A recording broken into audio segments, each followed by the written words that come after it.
और he had just changed his mind on his own. क्या उन्होंने उनको तत्व ज्ञान हो गया? उनका फॉरेंसिक एक्सपर्टिज्म जो है वो कुछ और कहने लगा, और जब उसने उस फोटोग्राफ को इवैल्यूएट करना शुरू किया तो कुछ और कहा। हमारे forensic expert doctor Bhupesh Sharma is a brilliant forensic expert. Doctor Bhupesh Sharma ने blow by blow, point by point, bit by bit कहा कि ये 200% मर्डर है। Ligature mark claims that Sushant is being completely brutally murdered. और आप कह रहे हैं कि पता नहीं उन्होंने अपना दिमाग क्यों बदल लिया। So simple. अब बताइए इसका क्या संदेश जाएगा? नहीं, you are the advocate of Sushant, Sushant's family. How come you say कि सुधीर गुप्ता ने पता नहीं उन्होंने अपना दिमाग क्यों बदला?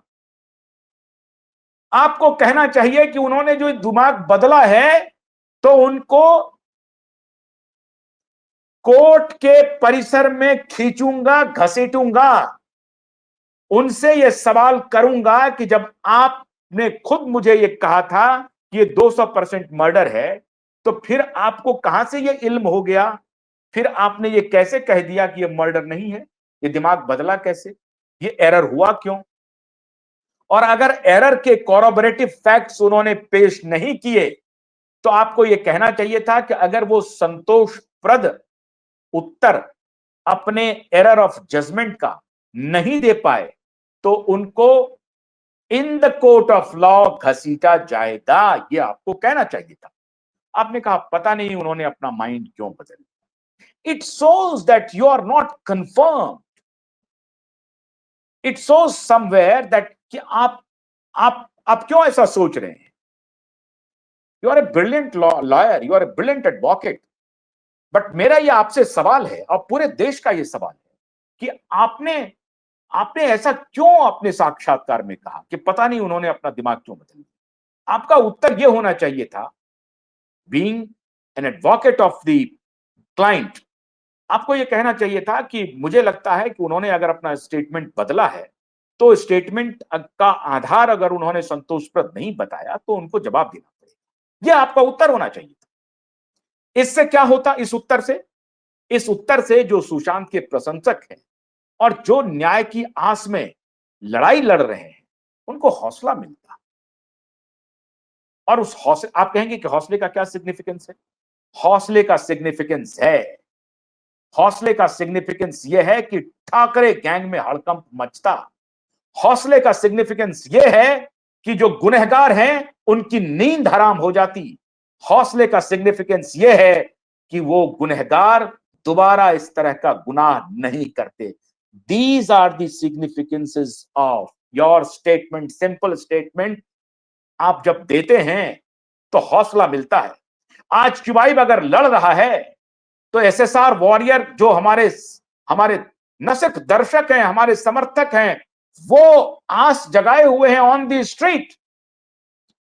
स्ट्रीट वो आग जलाए हुए हैं, मसाल थामे हुए हैं।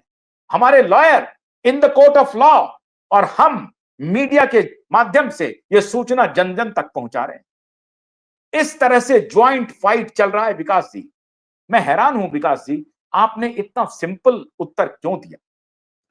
ये मैं आपकी बिल्कुल आलोचना नहीं करना चाहता। आप बहुत अच्छा काम कर रहे हैं, लेकिन आपसे मैं ये जरूर चाहूंगा कि आप इसका उत्तर अगर इस रूप में देते और आप सुधीर गुप्ता को एक्सपोज करते। सुधीर गुप्ता को आप नहीं करेंगे तो हम एक्सपोज करेंगे। Don't worry, we have enough evidence to expose him, enough evidence. और उसके सारे फॉरेंसिक पढ़ाई को एक्सपोज कर दूंगा, जैसे कि परमवीर सिंह की। आप देखिए साहब, अगर कोई व्यक्ति कहीं पढ़ा लिखा, अभी मेरे एक ब्यूरोक्रेट फ्रेंड है, उन्होंने कहा कि भाई आईएएस जो होते हैं वो बड़े अच्छे होते हैं, बड़ी अच्छी पढ़ाई लिखाई करके आते हैं। मैं हालांकि इस पर आपत्ति उठाता रहा हूं, खैर मैं उस पर नहीं जाऊंगा। उनसे एक बात हो रही थी, उन्होंने कहा कि अभी कुछ दिन पहले भारत सरकार ने एक सर्वे किया। सर्वे में यह किया गया कि जिन जिन ब्यूरोक्रेट्स ने अपने एग्जाम में जो एथिकल टेस्ट होता है उसमें जिनको एथिक्स में सबसे अधिक मार्क्स आए, उनका working experience as far as ethics is concerned कैसा रहा है, how much they are ethical in their business, in their dealing the work, in their dealing in their all kind of working style, how much they were ethical. आप surprise हो जाएंगे, 97%, अब ये आंकड़ा उनका है, मैं पुश नहीं कर रहा हूं, आप सर्च कर सकते हैं कहां पर, 97% those who were having almost distinction in ethical segment were most corrupt. ये है आपके ब्यूरोक्रेसी का जीता जागता सबूत। जो कह रहा था कि बड़े ईमानदार हैं, बड़े एथिकल हैं, बड़े न्यायप्रिय हैं, देश सेवा समाज सेवा के भाव से आए हैं, बेईमानी चोरी उनके संस्कार में नहीं है, करना नहीं चाहते, उनके पास एक एजेंडा है देश की सेवा करना, वो सबसे अधिक बेईमान निकले। अब इसका रेफरेंस क्या है?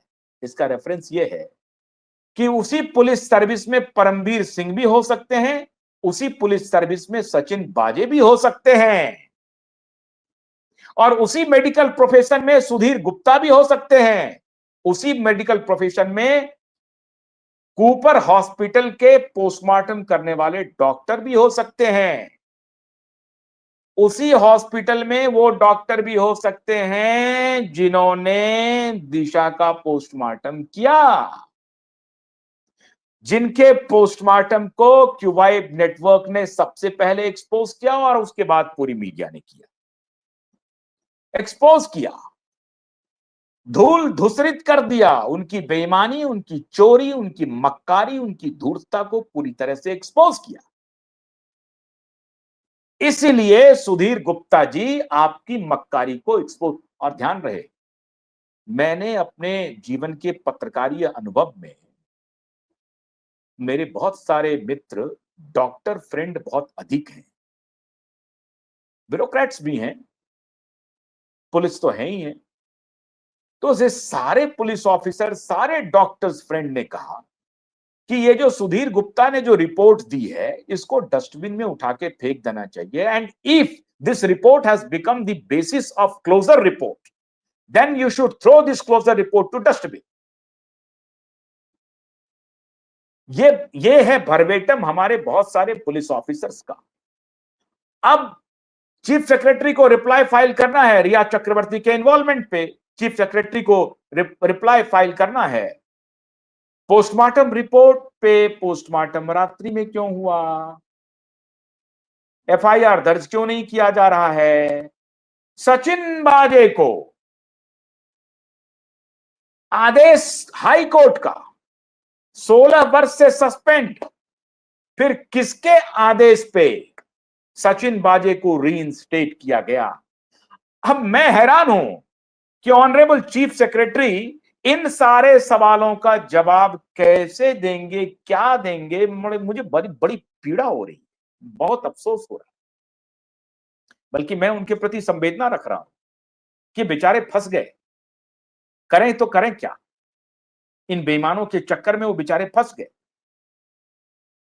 अब जो पब्लिक प्रोसिक्यूटर हैं वो बेचारे फंसे हुए हैं, वो इसका क्या जवाब देंगे साहब कि सचिन बाजे को आपके कोर्ट की अवमानना करते हुए, ये बात मैं पहले बता चुका हूं, ख्वाजा यूनुस शेख की मां ने बाजाप्ता एप्लीकेशन अदालत में दे रखी है जिसकी सुनवाई अदालत नहीं कर रही है, अपने ही कंटेम्प्ट की सुनवाई अदालत नहीं कर रही है। अब ये ईश्वर जाने, भगवान जाने, अदालत के माननीय जजेस क्यों नहीं ख्वाजा यूनुस शेख की मौत की सुनवाई कर रही है अदालत।